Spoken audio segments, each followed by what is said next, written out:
Hello, Adrian. You're very welcome to the Sligo Show. Thank you for having me. We're delighted today to be joined by Adrian O'Neill from the Sligo Heritage and History Club. And before we get into it, if you are watching this on whatever channel, we'd love if you would like, share and subscribe. You know all the things. We'd love to help build this page, this voluntary project we're doing, but we need your support. Adrian, we've all seen your amazing variety of pages in Sligo on Facebook primarily, the heritage pages, the history pages. Tell me three really cool things about Sligo that people maybe don't know or should check out. I always say that Sligo has such a unique history in terms of from its founding. So the first thing is the Sligo Town has been burned down, destroyed more than 40 times. 40? Since 1245. Wow. Second is the fact that there's a huge connection with Bram Stoker and Dracula. And there's so much going in there, I won't even bother. But I know. So this is a good little nugget for people to go, oh, I didn't realise. Dig into it more. It's on the page there if you want to search for it. I'd say the third is we have such a great, unique history in terms of music. So I'll bring that straight up. It's in such as Strand Hill where the likes of Eric Clapton played, Tin Lizzy back in their heyday. And so much more. But again, that's all on the page too. Yeah, it's on the page. So now, before we get into the full chat, Sligo Heritage, the Facebook group, isn't it? So Sligo Heritage and History Club, yeah. And it's fascinating. Yeah. I'm a blow-in, but you see some of the old pictures, see one the other day of the old cinema. And you go, oh, that's what that looked like. You know what I mean? Yeah. It's crazy. So the amount of knowledge and interesting stuff you've done is unbelievable. And this is voluntary, Yeah. My God, that is some effort. But obviously, let's go back. You obviously have a love of history, I should say. I think I've always loved history. In school, I never really got into Irish history as such. I was in college in Galway, 2008, 2010. I had done archaeology and classical studies. And then when I kind of came back to Sligo, I was unemployed for a while, so I didn't have much to do. So I just kind of went down one rabbit hole after another. And, and in 2015, then I done a course in tourism, actually, here in the Innovation Centre. And part of that, we had to do work experience. So I done work experience voluntary for doing walking tours. And then from there, a year later, I was working for a company and they had a company appreciation night. So we were all having dinner and I was sitting beside Michael Roberts and we got chatting and he said, I'd love to meet up with you. So after a couple of weeks of just chatting in Ulster in town, having coffees, we were just chatting about everything, Sligo history, Sligo heritage, ghost stories, folklore stories. And we're we should get more people involved in this. And I was like, why won't we do something online? That's how it started. Yeah, simple as that. Simple as that. And I just basically, I just set up the page. I added 60 people of my friends and family and says, look, if you know anyone that's interested, just add them away. And if you're not interested, just delete, so on. And then just from there, that's how it started. Where is it at now? I mean, last time I checked, it's nearly at 27,000. That is some resource, and that's some following. Yeah. And people from everywhere. And it's great because, I'm constantly watching the page in the comments. Yeah. So it's a lot of work just to monitor that, or people aren't doing the wrong things. Or I found a photograph from the 1950s on another page of a guy who he was a pilot taking aerial shots around Ireland. And I put one up of Ross's Point there last day. And, the wee stories that people saying about this little cottage here and who lived in it and so on. And, and people are they're all engaging in it. So. It's a real active community. And you said you're finding out stories about that picture just from people keeping it. It's such a treasure trove of Sligo's history. It's mad. I mean, you wouldn't even really appreciate it till you really dig into it. No, yeah, I mean, if I'm looking for something myself, I just I'll go up to the search button, and if I'm looking for a little bit of a tidbit of information, I'll search that a word or a person, and it'll come up in the comments, or there'll be a post about it. It's even I keep forgetting the post that I've done it because we're going into this is the 8th year now. The page has been online, so So Sligo Heritage and History, it's a Facebook group. So if people are looking for that, it really is something. And as I said, I was my brain was thinking, it's you providing content, but you forget. Yeah. People are putting their own stuff up, and then the comments and the stories below the pictures is nearly as interesting as the initial post, I'd say. Yeah, exactly. Because again, everything that I'm building on, anything that I post, I'm constantly learning about. Somebody will be like, "Oh wait, that's wrong," but or they could be like, "Oh yeah, the person that you mentioned, they went on to do this, and this," and and then you get family members involved. And that's actually a really great thing that people don't realize is that a lot of people have connected due to the page. I actually had some guy come up to me one day, and they were, this is a couple of years ago, and they're like, Adrian, I hope you could help me here. My great-grandfather was Huey Hamill. I says, hold on, my great-grandfather was Huey Hamill. What? And he was like, so my great-uncle moved to Australia. So he's one of Huey Hamill's sons. And so he went down to Australia, and he had all this family down there. And little did you know that they had a load of family still in Sligo that were still there. So yeah, it was Mad really connections. And I mean, like, have you transferred this into any kind of business at all, or like? Well, for me, it was always about the tours. So when I started doing the town tours, I was working for a company at the time, and they were saying to me, you know, you could actually do a 10-day itinerary tour if you wanted. So before COVID, me and another tour guide decided that we pitched for a 10-day tour going all across Ireland.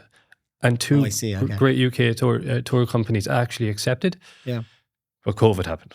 So that put a pause on that. Yeah. Now, we did do one full tour there just during COVID. And, you know, it was very successful. We started in Dublin, went to Trimcastle. So your knowledge is not just Sligo, so you're just a history buff of Ireland at this stage. So you'd be a great man to have a few pints with in any town. So tell me what's happened there. Yeah, it's actually funny because we got stuck for Dublin. And we were like... Tony, the other guy that I work with, he's like, any chance you could do a walking tour of Dublin? And I was like, I've never even been on a walking tour of Dublin. But I was walking through a bookshop one day, I'd seen a little tour book of Dublin. So I was like, I read it back, you know, cover to cover. A week later, me and my wife went to Dublin, went on a tour, and then a week after that, I actually gave the same tour. That is definitely a crash course in Ireland. But that's mad. I mean, it must be a lovely thing to do, though, because people are just wow. When you're just there providing all that. And you're probably, again, people go on the tours, I presume, will say, well, do you know what? My grandparents owned this building, and I know this and I know that. There was a woman that was on a tour once with me. Her ancestor he got arrested and was sent to Australia as a prisoner. And she was telling me their story, you know, the wife and the kids couldn't go. So he went on to a land where he was working for 10 years. Now, the wife eventually went down with the kids, but they had to be put in quarantine for a year when they got down there because it took like months for them to sail there. But yeah, a full story there. But like, you're just like, you know, you're getting your own history lesson then, you know. And like you've also set up a small film production company. Yeah, so before COVID, we were doing small films for ourselves. So it was kind of our own little kind of passion that we were doing. And then, so these are not necessarily history, like just little mini feature films at first. But then what we started to do, I always had an idea that I'd always wanted to do like a kind of a series of documenting people. And then one of the first things I thought was, wouldn't it be great? Because Brian Scanlon, everybody used to love his like cemetery tours. He used to do it. Oh, yeah. For Heritage Week. So I was like, right, it was just around COVID. So we decided we'd do a virtual tour for people sitting at home. Yes. And what became just one documentary became the second part, which we'd done about the Civil War and the War of Independence. But the third one now that we're working on is actually about all the stories that he's collected over the years. Like, he sat down with me and he said 2. And I was like, Brian, we need to get this on film. So we just done a full day of shooting with them. Wow. And where can people access them now at the moment? So the part 1 and part 2 are currently on YouTube. Okay, and just search for Sligo Cemetery. Just virtual tours with Brian Scanlon.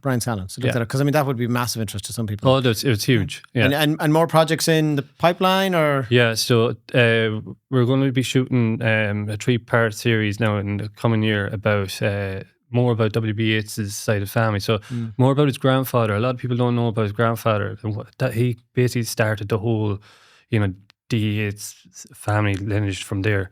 Then we're going to go into about the mother. Mother was a huge influence in his life. Not much talked about her. I want to talk about her life and about, you know, the inspiration that she sent through the kids. And then lastly about Jack B. Yeats, because Jack B. Yeats spent nearly up to 7 to 8 years living here in Sligo. So just all about that. So the kind of like side plots of W.B. Yeats. Yeah, so more about their childhood rather than about anything else. Yeah. And I know ghost stories play a big part in what you've been interested in and producing. I think I've always been fascinated, probably way before even I was fascinated with history. I remember as a 7-year-old, so for whatever reason, they used to bring these little bookshops around to primary schools, and I bought a book on like paranormal investigating. From there, then I was absolutely hooked as a child, and I've actually had weird experiences growing up, but they're just so fascinating. They give like a little bit of an insight of the unknown, really, and to collect stories that I've actually heard similar stories of. Okay. So and. The fact that, like, even when you go through the old Sligo Champion, these stories are there of, People having experiences with Yeah, ghosts. like Is there any particular famous Sligo ghost stories? there's the White Lady of Dolly Park. That sounds really scary and eerie. Now, what's that about? Apparently she's been seen like going through the trees in Dolly Park. I always say that walk down by the lake there is perfect horror movie setting. Yeah. But that was one of the projects too that we had for the documentary series. Okay. Was little ghost stories. So we did a live action version of the White Lady of Dolly Park. That's on YouTube. But then again, COVID happened, so that was put on a halt. And but even that, there's white ladies everywhere. There's a there's a white lady in Markery Castle, and a lot of people have seen her. Her. Yeah, Sligo does have that kind of tendency. There's a few buildings around Sligo that are kind of notorious. Yeah. So me and my wife stayed in Markery Castle there like 3 years ago, or was it 2 or 3 years ago? And we stayed in the Johnny Cash room. Oh, okay. And, in the morning, anyways, she woke me up and she goes, "The lights in the bathroom are like flickering." And there was nothing wrong with them the day before. And then she turned around to me, she goes, "You stayed here because this room is haunted, didn't you?" And I was like, yeah. We cannot confirm or deny that it is ridiculous. No, I didn't see anything. It was just dodgy bulbs, perhaps. Do you, can people support you? You know what I mean? Can people buy you do you do anything like that? Because I mean, it seems like hours of work, and I'm sure it's a hobby, but I mean, I'm sure people out there would love to support you so that more projects can be made, Well, a lot of people have said that, so I did put a GoFundMe up, people can contribute if they want, any little help. Is that still active then on the page? No, that's active. That's good to know, because go and search on the group page. Because I think that's very important. People like you, and we've interviewed loads of people on this show that do amazing projects. Like, God, maybe if they just got a bit more support, they could do even more. I also do on the side Patreon. So it's newsletters. No, they're not like about news or something. I didn't know what to call them. Yeah. But they're like, I'll choose a topic and then I'll write like a couple of pages on that particular topic. So last week, I think I was finished work at 5. I went home and said, right, I'm going to write the next news. I haven't written one in 2 years. And I wanted to do one about Sligo streets and the street names and so on. And I was like, all right, I'm going to write 5 or 6 pages. I ended up writing 25 pages. But that's class, because you walk around these streets. Yeah. There used to be a small walking tour guide in town. Yeah. And that really made me learn a few things. Yeah. But like you said, just go home, this will be on your email, sign up to the newsletter, and slowly go through. As you walk around the streets, you'll be able to go, did you know this? Did you know that? Yeah. And it's important to not just go and talk about this is the history. But there was a street name before that. Yeah. And then each street didn't have just one name. Most streets had 2 names. So you had Teeling Street, which was Albert Street before that. Okay. Before Albert Street, then it was called Correction Street. Correction Street, because there was a correction house on the site of the courthouse. So yeah. So back then it wasn't just that building would have been a jail, a prison, and a courthouse all in one. Wow. So they were called correctional houses. So Correction Street and Jail Street. So didn't take much imagination to come up with that street. So you just go down a rabbit hole after one. So sometimes when I was doing posts about street names, I'd focus on one and just stop, because then you start reading about another street and you're like, no. You have to kind of pull yourself back. And go, keep going, keep delving down. There must be layers of layers and layers and layers. Yeah. Oh, you keep going. Have you a favourite kind of street story or building story or something you learned? You go, wow, didn't know that. Yeah, it's hard because probably not a favourite, but is there something that pops into your head?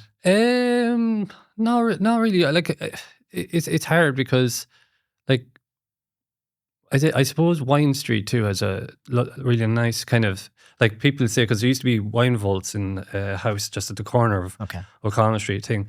But then again, if you think about it, it was Wine Tavern Street. Because if you think about it, people are coming off the ships in Old Quay. Yes, okay. First street that they're coming to is Wine Tavern Street, which would have been full of obviously taverns and inns and all sorts. Okay, see, I didn't even know that. Like. So so stuff like that, like every street has a name. To be quite honest, I don't have a favourite. I think they're all my favourites. I'm sure there's just many random. Yeah, and even the Sligo, the Gael itself, like that must be a treasure trove of history. The jail, the old jail. Yeah. It's not that old though. Like, well, I say it's not that old. In your world, in my world, it's not. It only feels like a little blink. But it's very interesting. In when you read about the 1832 cholera epidemic in Sligo, where the town was completely like desolate. It was there was nobody here. It was completely abandoned. Like it was actually recorded that there was grass growing in the streets after a few weeks after, because it was one of the worst affected in the whole of the country. But what didn't affect the jail? They were able to look after. They grew their own crops. They had their own water supply. Yes, it was like a mini COVID. It was like a community. Isolation so if there was a zombie apocalypse back then, they probably would have survived. That must have been. It was kind of must have. So the town, and God, that's mad. I didn't know anything about that. I didn't know about the being burned down 40 times. Since what year? Since 1245, the founding. 40 times. Yeah. Yeah, my God. I know Joe McGowan has some good books. I did read a bit about some of that. Oh, Joe's, he's another treasure trove. He's another treasure. He's on our to-do list here in the show as well. Some amazing books he's done. You probably need about 4 hours with him, to be honest. Well, I think we could do it 44 hours with you, because so I think people need to really go and check out Sligo Heritage and History Facebook group. Yeah. Like, even as you said, on a random day, you're kind of twiddling on your phone and go, hold on, I'll go in there and I'll search through a post or search for a street name. And as you said, there's definitely someone that has done This is it, because it's a resource now. Like, even myself, I use it for anything that I'm doing, or if there's somebody that needs help, I'll actually use the page itself. Because again, it's 8 years old.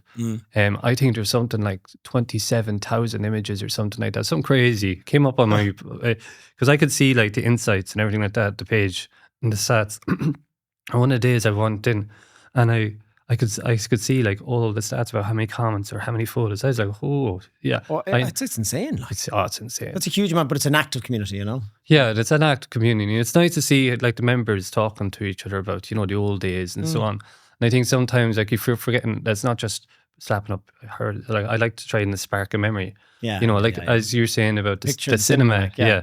I mean, like, for me, I remember going in, like, used to go into the back, and I can't remember what film it was. But I was like, oh, I don't want to watch this. This is crap. So you just walk out of the screen and you walk over to the other one. Like, so you just free flow in and out. Free flow. Nothing was said. Not nowadays as easy, that's for sure. No. Well, Adrian, look, as I said, I think, we tried to capture as much as we could in this, 15, 20 minutes. But like, well done on what you're doing. I mean, as I said, as a blow-in, I didn't know you. I happened upon this page. And like, I do dip in and out as well, learning. Yeah. It's a great, so like, maybe anyone watching schools, maybe there's evenings to be had, showing people the stuff. There's maybe, I don't know. I just think there's something more to go on this journey for you, like, because it's an amazing resource you've put together, and it probably should be maybe more recognised by the people of Sligo and County. Not that they're not, but like, some people maybe don't understand fully what it is. But great for you to tell us all the things, and even those documentaries on YouTube. The Tales from the Cemetery, the ghost stories. Yeah. So keep up the good work, and anyone watching. You do have the Patreon page there. Yeah, the Patreon page. Go and support that. You didn't come on and ask for that. I'm just driving it here going, we need to, because it is nice when you're doing something voluntary to go, well, at least people are appreciating what I'm doing. And that gives you a little jolt to go, I'm going to keep doing this, Yeah. And I'd say if you got a bundle of money, God knows what you'd do. You know what I mean? It'd be really amazing, I'd say. So look, thanks for coming in to chat to us. Thanks for having me. And thanks for your time, and keep up the good work. Will do. Thank you. So thanks to Adrian O'Neill from Sligo Heritage and History. Facebook group is the main place, but there's loads of other information, YouTube and that as well. Go and check it out. It is an amazing resource for Sligo. Thanks to Brian behind the cameras here doing all the magic. Thanks to ATU Innovation Centre for the space. Thank you to our sponsors, Pet Stop Discount Warehouse. Go and check out their amazing stores all over the west of Ireland, especially Sligo Town. Amazing shop, wasn't there's the day. And Aegis Menswear for kitting me out with their 299 deal. We'll see you all again next time. Thanks for watching. The Sligo Show is produced by Pixel Productions and hosted by Brendan Tierney. If you need video for your business or live event, or would like to appear on the show, send us a message today. This show is in partnership with ATU Sligo Innovation Centre, the hub of innovation and commercial enterprise for startups, industry, and academia. If you like what you just watched, we would love if you could please like, share, subscribe, depending on the channel you're watching on. It will just really help us grow our voluntary project here at the Sligo Show. So thanks for watching, and thanks in advance for sharing.